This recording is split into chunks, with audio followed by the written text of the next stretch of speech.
Thank you, Ron, and thank you everybody else for being here. I'm Wayne Dredge, 2014 Nuffield Scholar, and my study topic has evolved somewhat over my Nuffield. It's gone from being comparing hook fishing methods internationally to looking at aquaculture opportunities in sub-Saharan Africa for broad bass straight fishermen, and it wound up landing at innovating, adapting and mitigating business risk in commercial fisheries. So on that note, I'd really like to thank FRDC, Fisheries Research Development Corporation. They're the only RDC body we have left in Australia now in fisheries. They do a great job, in particular Joanne Rusco, who's been a fantastic source of contacts and help the whole way through my scholarship, and Woolworths Australia for giving me a great insight into what Australian consumers demand from seafood. And both of them, with Nuffield Australia, I would like to thank for giving a simple fisherman a scholarship. My personal business is that vessel up there. I spend around 6 months a year out on that. Primary target species are Southern Rock Lobster and gummy shark. It's important to note that both rock lobster and gummy shark and most Australian fisheries are output controlled. You have two ways of managing fisheries. One is by having output controls, so quotas. So you do a scientific stock assessment of how much your stock is in the water. It's like counting 1,000 cows in a paddock and harvesting 50 a year, or the following year you have 1,000 again. That's basic science. Input controlled fisheries limit the amount of effort going into the fishery, so you limit the amount of boats or the amount of fishing gear that can be used to harvest any particular stock. I'm active in 3 different fisheries, the Commonwealth, the Victorian and the Tasmanian, and despite being licensed for each of those, I can't operate in them simultaneously due to conflicting management arrangements we have in Australia between the Commonwealth and the States. The background of my topic is the shark fishery in southern Australia. So in South Australia and the rest of southern Australia, we use gill nets to target shark. They're a very effective method because small fish swim through, so the small sharks go straight through the mesh by using a selective size mesh. You leave your recruitment stock in the water. You harvest a particular size range of fish, and the larger fish actually bounce off the mesh, they don't get caught up. So you're leaving your large breeding biomass in the water as well. In South Australia, this method was unfortunately interacting with Australian sea lions, which are a critically endangered species, and dolphins. And as a result, we had 129,000 square kilometres of productive fishing grounds close to our fishery. That's about 70%. And we now know from studies done through marine protection areas, when you take away 70% of available fishing grounds, you lose 70% of your production. That's true. So the original aim of my Nuffield was to try and identify different fishing methods that were being used elsewhere in the world, so in order that we could actually go back into these fishing grounds using other methods that weren't going to interact with marine mammals and continue to have viable businesses. In the shark fishery, I really had to look towards hooks, and hooks are about the only thing we can catch them with. And part of my approach to my study was to go from the most basic artisanal fisheries around the world to some of the most technologically advanced ones globally, to try to identify some key thing of innovation there that I could combine between two and come up with a solution. So I travelled quite extensively, and they say a Nuffield Scholarship is like receiving a golden key. And I went from meeting some of the world's leading fishery scientists, marine researchers, business people, to spending time on boats in Chile that didn't have GPS or anything. It was a really extraordinary experience. So the existing options in hook fishing technologies around the world are manual longlining. And the trouble with manual longlining is it's labour intensive. I'll see if I can beat Chris and get the pointer to work. That's a manual longline. That's a main line. Each of these are a snooze with a hook coming up each of them. And these on a manual long line are fixed by clips, like so, and each hook has to be baited by hand. That's a vessel I went out on in British Columbia, and the line shoots off the back and you clip these on individually as it goes off. Labour intensity is a problem in Australia. We're an expensive country to do business in. It has a higher input than gill nets. All hook-based fisheries around the world, it equates to around about 1,000 kilograms of bait to be able to produce 1,000 kilograms of viable edible fish fillets. So you're actually putting a lot more input into the fishery than simply setting a net and waiting for fish to swim into it. There's increased OH&S issues because as you clip these hooks on, it's not uncommon for deckhands to get them to run through their hand. Worst case scenario is that happens, they go over the side. It's a decreased catch in comparison to gill nets, and one of the other major issues is that increased incidence of seabird interactions.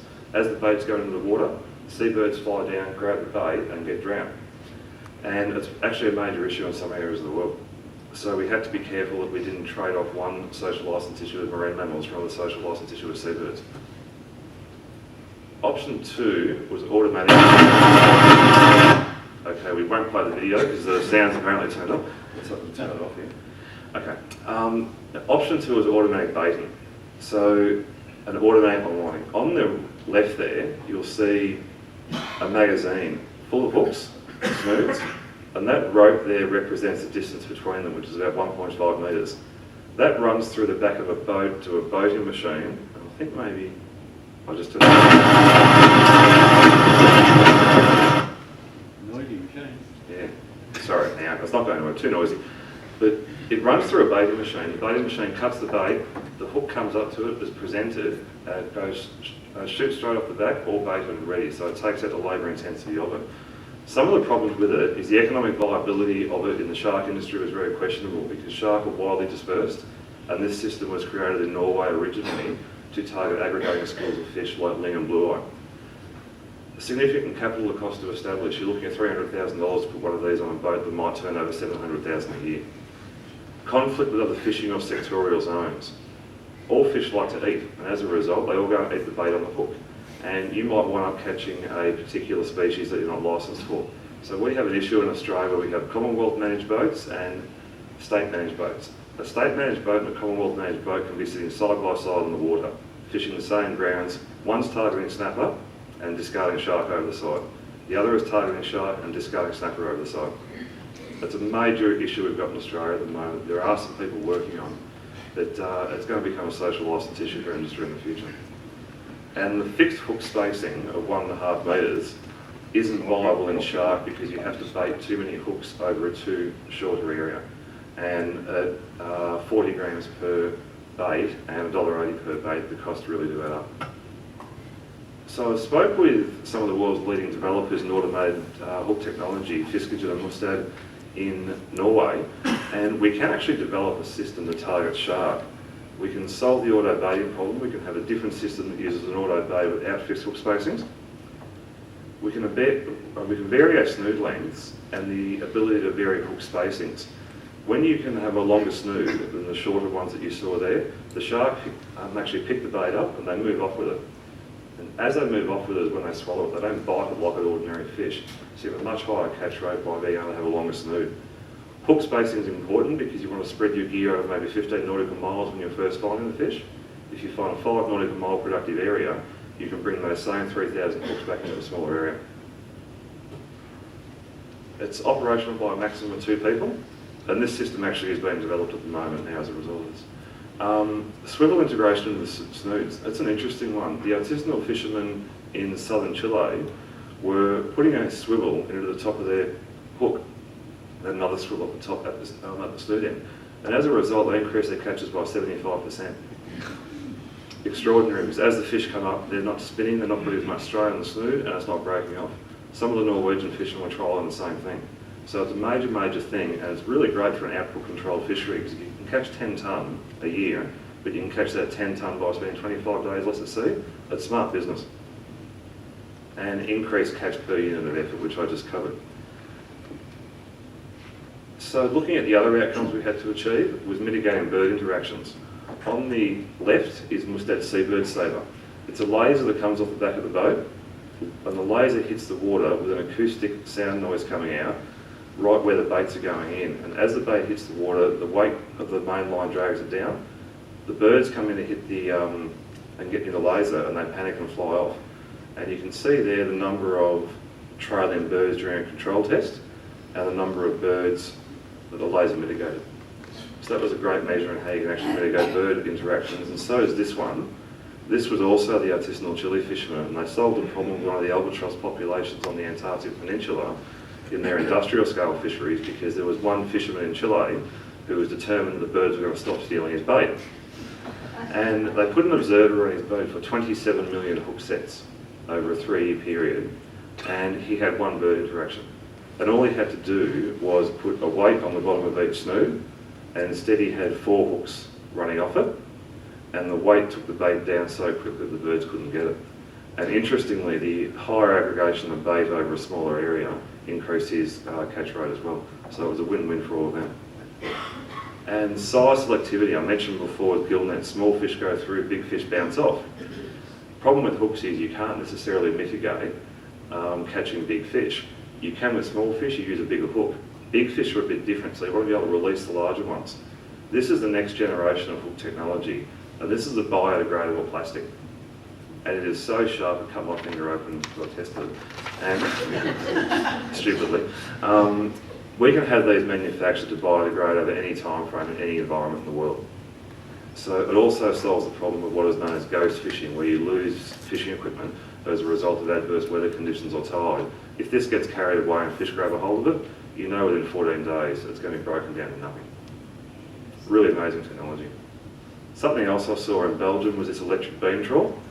So you could probably equivalent, this is the no-till version, you could say, of trawling.